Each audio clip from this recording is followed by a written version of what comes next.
Alright guys, so now we've assembled this set and I've got a nice little setup right in front of you. So this is enormous. Honestly, I'm going to just go out on a whim here and say I'm going to put this on the same level as Krennics Shuttle in terms of size, because they're both really big sets, and this is enormous. Krennics Shuttle is of course a bigger set with more pieces, but this is still a pretty big set. Now it includes 6 minifigures. And I'm going to start with my favourite minifigure from the set, and then I'm going to move downwards. Right guys, so the first minifigure we have here is K2SO, who is my favourite minifigure simply because he's my favourite character in the film, though I do have some issues with this minifigure which I'll get into in a second. But first, I just want to point out the detailing on this figure. So as you can see, it's quite detailed. I don't know whether you can see all the minor details with the actual figure. Let's just see if you can't really see many of the details on this figure quite well. Maybe it's just my camera.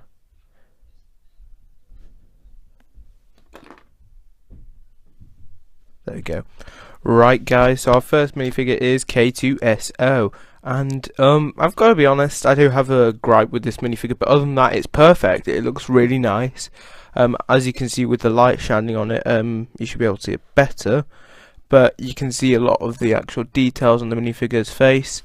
There's a few more details, and you can see there is a lot of intricate moulding to this minifigure. You got a lot of detailed printing. I really love this. And if we turn it around to the side, you can see the Imperial symbol printed on the side. You've also got a little bit more detailing on the actual head of the minifigure, which is really damn cool. Now, the reason I said I had a gripe with this minifigure is not because the minifigure itself is a bad one, because it isn't. It's a quality one. It's one of the best minifigures I've ever seen. I said it was my favourite of the set because it is. But that's mainly because of the character. But anyway, the reason that my issue with it is the legs, because it's the Super Battle Droid legs, and that's my problem. Because I've had multiple Super Battle Droids, and I guess I might have had about 30 or 40, and about half of them are their legs are broken, where the hinges have snapped, like just snapped, gone over time, and it is a bit pathetic on Lego's part that it breaks. Like the Battle Droid legs hold just fine, and I kind of wish we got Battle Droid legs for K2 because they hold up better.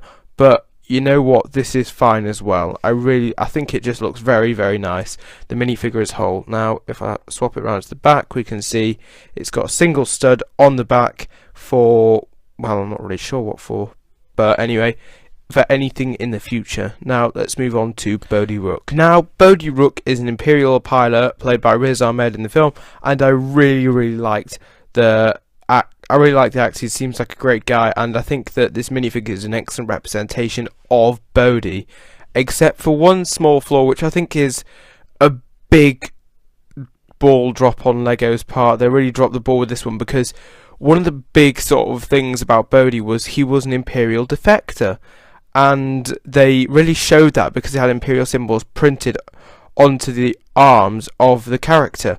But on this minifigure there is no arm printing, which is a big letdown, because I know Lego doesn't normally do arm printing, but I think for this minifigure it is very much just as necessary for Bodhi as it is for K2. I think Lego really dropped the ball, but it looks great. Now I'm going to flip it around so you can see everything on the back. So here is Bodhi with the backpack on flipped round, and as you can see, this is pretty cool looking backpack. I'm not going to explain what the backpack is, because if you've not seen the film, then I'm going to have to spoil it for you by doing so. But if you've seen the film, you'll probably be able to recognise what it is exactly anyway. But I really like the way Lego's done it. I think that the pieces they've used have actually made it a very good representation of what the backpack really is. Now let's take off the hairpiece so we can see what's behind it and the backpack. Right, so here is the back without the goggles or the backpack, and it looks also really good. I like the fact that they've linked the actual, like, I'm not really sure how to describe it, but it's basically some sort of chest straps that go from both sides. I really think that they've done well to link that up, and I like the front printing, I like the stubble. They've done a really good representation of the actor slash character. I think this is a very, very good minifigure. Now let's move on to Pow. Now here we have Pow. I've got to be honest, he's a fairly minor character in the film, but he does look pretty decent.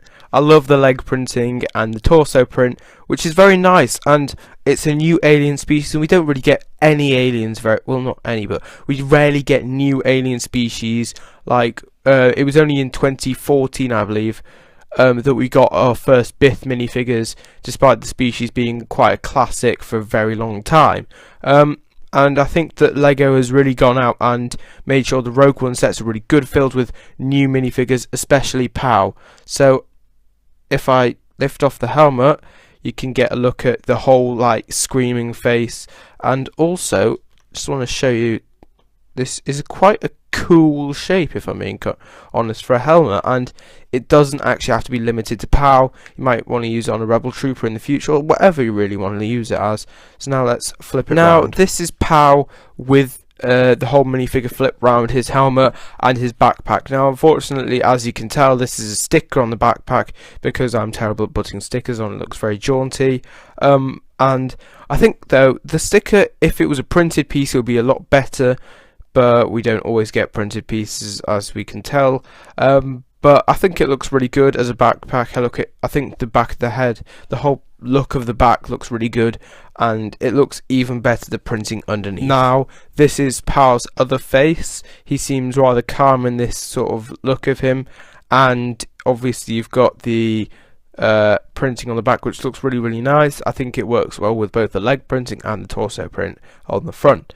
Now one thing that I also noticed is Pow's sort of face in the film seems to just out a little forward. Maybe I don't know, maybe I think it would look a little bit more accurate if LEGO used a custom molded headpiece, but minifigure's just fine for me as well.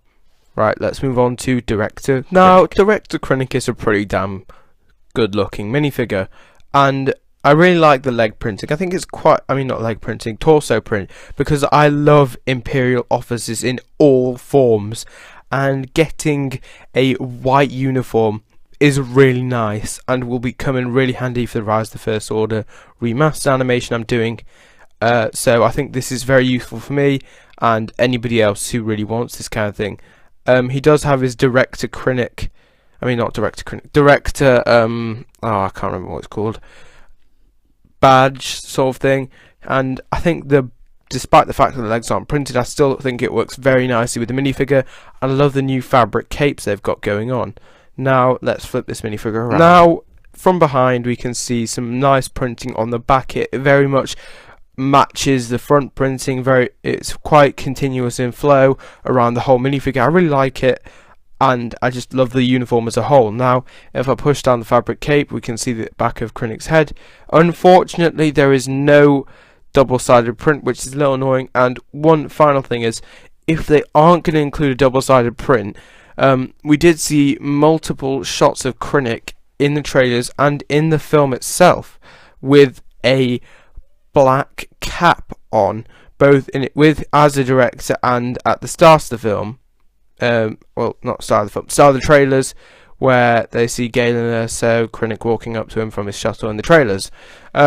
So it's a little disappointing we didn't get that cap, but I already have one from the Galactic Empire Battle Pack set, so shouldn't be much trouble replacing that. Now let's move on to, for most people and also me, will be one of the best, if not the best minifigure in the set. And here we have them, the Death Troopers. These are legendary soldiers, not really because of anything special, just because of how they look. They look so damn cool. Everybody loves them, me included, though they were a little weak in the film. Apologies for that, but if you haven't seen Rogue One, why are you even watching this review? Go see it. But anyway, as you can see, it's got a lot of unique printing. So we've got, I think there's night vision goggles there. We've got the little food baxter thingy, some really detailed, beautiful leg printing. The belt piece really does look nice on the leg printing, and it just looks beautiful as a whole. Now if I tilt the minifigure up, you can get a better look at the full printing and the sort of green nozzle sort of thing, Madoohickers, and it looks the same from the back as I'm showing for this minifigure as for that, and the same with the front. Now if I turn them around to the side, we can get a look at the helmets from the side with the pauldron. Now the helmets look pretty damn cool. There is a unique difference on the side of the helmets. Just angle the light better. As you can see, there is this molded bit here, but here is printing instead of the molded bit, which looks really, really awesome. Now let's move on to the vehicle itself. Now the vehicle itself is truly a Goliath of a set, and I originally compared it to Kylo Ren's shuttle. Now if I move that aside, let's just put down Kylo Ren's shuttle. As you can see, there isn't really much size difference. They're both enormous. I think Kylo Ren's shuttle is slightly wider, but in landing position, Krennic's shuttle is actually taller than Kylo Ren's shuttle. But if you actually lift the wings on the shuttle, this shuttle, it will of course be a lot taller. But that's in flight position. Now, a few things I want to point out are, so we've got these nice front guns. I think they're well hidden and just integrated into the ship as well. That's obviously not Lego's sort of design element thing, but anyway.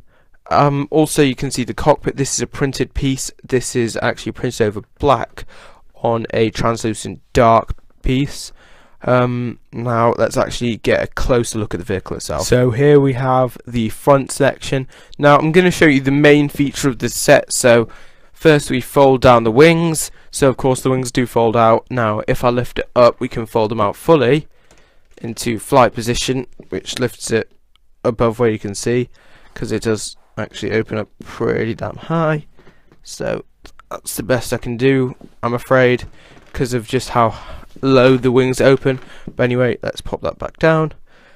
Now the main feature is you can open up the entire ship.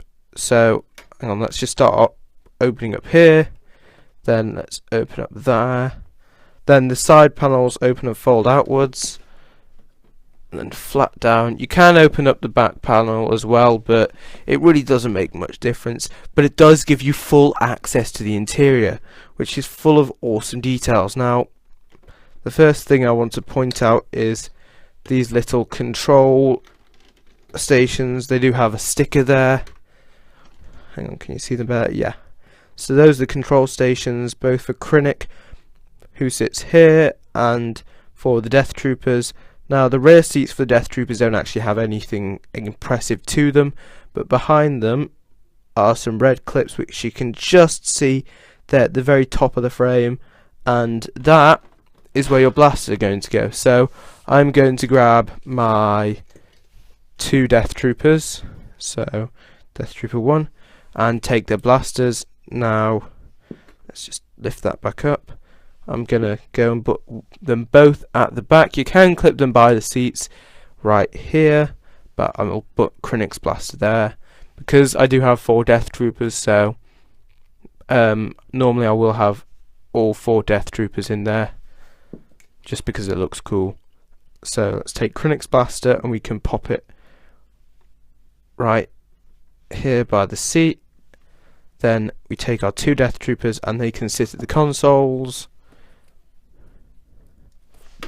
Oops. Like so. And then we can fold that down and we have our Death Troopers secured in there. Now, moving closer, we can see Krennic's chair, which is, honestly, this chair just looks so nice. I've said so way too many times. Also, you can see 2 stickers there, same on each side. Now, let's just pop Krennic into the main cockpit chair. So that's what Krennic looks like in his seat without the cockpit piece on. Now I knocked that off earlier, but closing it down you can still see Krennic's face, and then I have to lift it up to fold up the side panels completely, and that's what it looks like with Krennic in there and all 4 minifigures in there. So you can actually fit up to 5 minifigures in there, which is pretty impressive.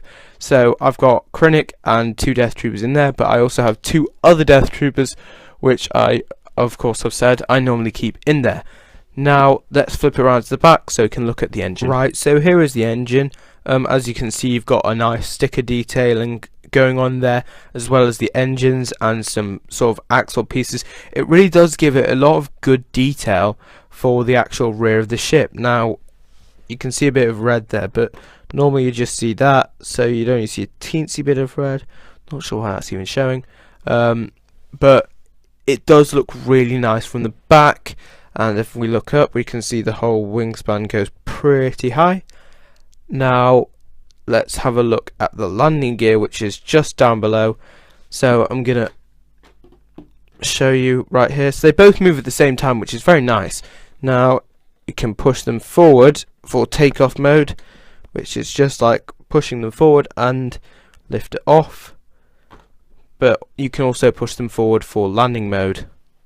Now let's go to my final thoughts. My apologies for that, this completely skipped my mind, but we also have the spring-loaded shooters on the wings. Now we all know how these work. You simply just press down and it fires a great distance. These are really effective, and I think it's really well integrated, though normally these spring-loaded shooters are, honestly, I've seen better spring-loaded shooters like integration, such as the Imperial hover tank, which you cannot even tell they're there unless you look directly at it, or the U-wing.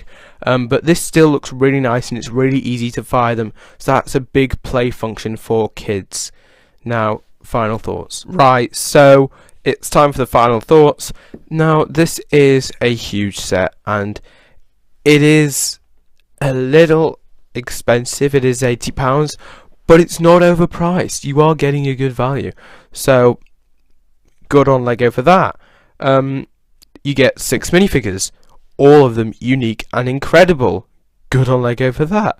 The vehicle is accurate to the film. It's a great design. I mean, you've even got the cute little boarding ramp. They included that, which folds up. Look at that. They've just... Lego has really sat down and said, how can we make this set the best set possible? And they've really achieved it. They really have. I really love this set. I could go on for hours, but I'm not. I'm just going to go on and say this is a great set. I would highly recommend it. It was on offer at Tesco's recently if you live in the UK. Honestly, it's not hard to find it on offer for a really good price, from something like £50 from £80, or I think it's $100 US. Maybe I'm pretty sure it's $80 US now I think about it. It's between those two anyway, but it's just such an incredible set. I would highly recommend it to anybody. Yeah, that's really it. So I hope you enjoyed this video. Please check out my other videos, like, subscribe, and I will see you next time.